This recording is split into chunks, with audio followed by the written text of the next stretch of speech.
If you were to ask people who make YouTube videos as their full-time job to describe YouTube in one word, unreliable would be pretty high up there.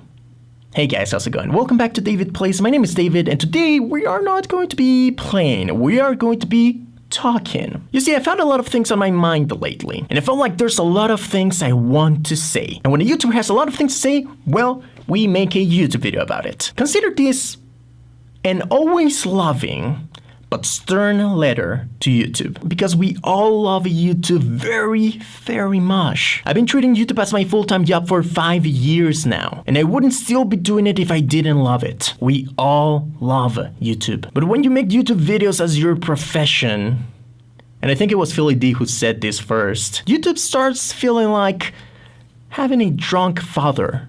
I mean, you love him because he's your dad, and you remember all those times he took you out fishing and all the fun you had. And he can be pretty cool most of the time, but you just never know when he's going to lose his temper with you over the pettiest thing and smack you in the face. And so you count down the days till you can move out of that house and never come back again. Of course, after he pays for your college and you can get a good job. Now, keep in mind that I'm making this video at a time when I'm doing better than I've ever done on YouTube. Never in my 5 years that I've been treating YouTube as my full-time job have I ever done better than I'm doing right now. And I was flying high, so optimistic about the future. And then bam, YouTube comes along and goes clips the wings on my back. You know, to put me back on my place. Remind me where I was. Like, how dare you think of the future? Thinking 1 year ahead, who do you think you are? You're a YouTuber, you fool. If you plan on doing YouTube videos for another 5 years, you better be prepared to do it in spite of me.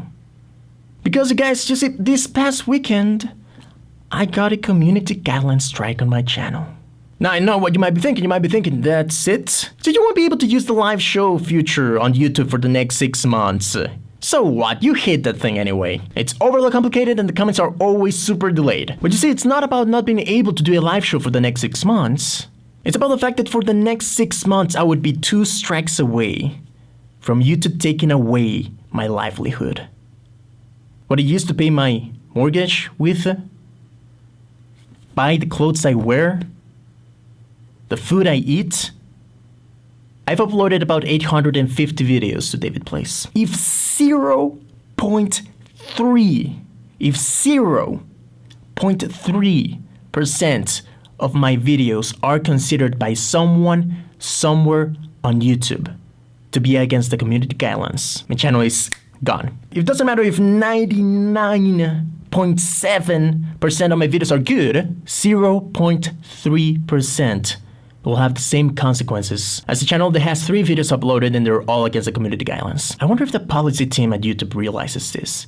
I wonder if they care. I wonder if they're paid not to care. But someone, somewhere at YouTube, has to care.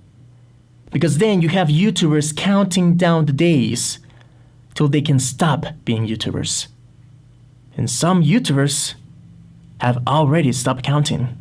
You have legendary YouTubers becoming full-time Viners. You have MCNs building their own platforms. And top YouTubers making deals with Yahoo and Vessel. People are making exclusive content for Vimeo. Vimeo! You know how crazy that would have sounded 5 years ago? And we owe it all to YouTube. Like we owe our life to that drunk father. But you hit me one more time and I'm leaving this house and taking mom with me. But the thing is, we want to love YouTube. We want to stay a happy family. You just need to stop drinking. So I get a strike. They mention something about spam and metadata. Because that's the thing about these strikes. They're super ambiguous and non-specific. They never tell you what's wrong exactly. And I couldn't think of anything that was wrong with my video. I mean, I basically use the same format for every single one of my videos. You can go through my videos, all 850 of them. I basically do the same thing for all of them. So I appeal the strike, and they reinstate their position. Obviously.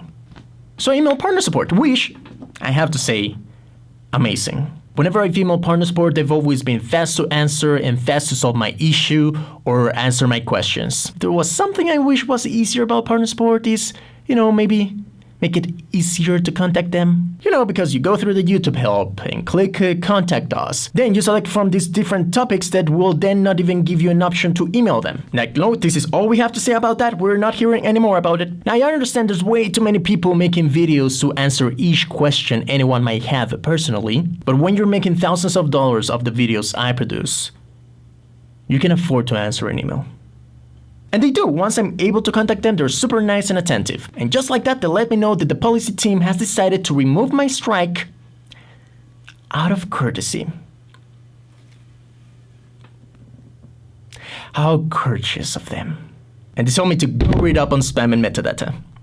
You know, I've been making YouTube videos for 5 years now.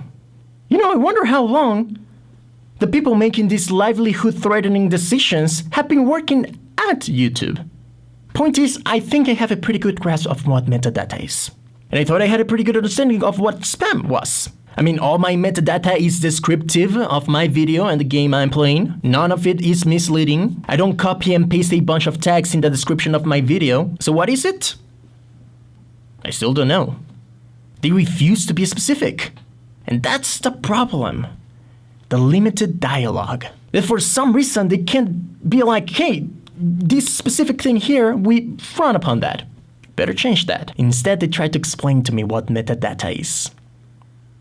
I mean, I don't know. Is it the fact that I added a description of the game I'm playing in the description? I mean, that can't be it. I learned that practice from YouTube themselves at a partner meetup at VidCon. They use some Legos as an example. Describe the object of your video. Or maybe it's that I linked to a bunch of playlists to other video series I have. I mean, I don't know. Best practices is always going on about how important it is to link to playlists to keep the viewer watching. I mean, it can't be that I link to my social networks.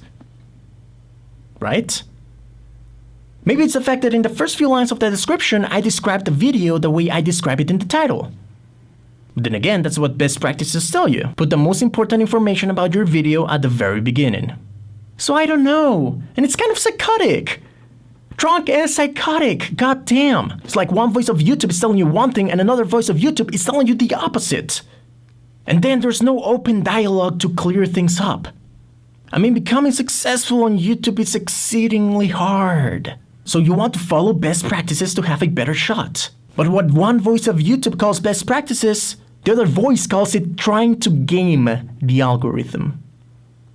But when it's so unclear and ambiguous, these tracks just feel so petty. And the fact that they're willing to risk people's livelihoods over something so petty is the reason YouTubers are running away from YouTube.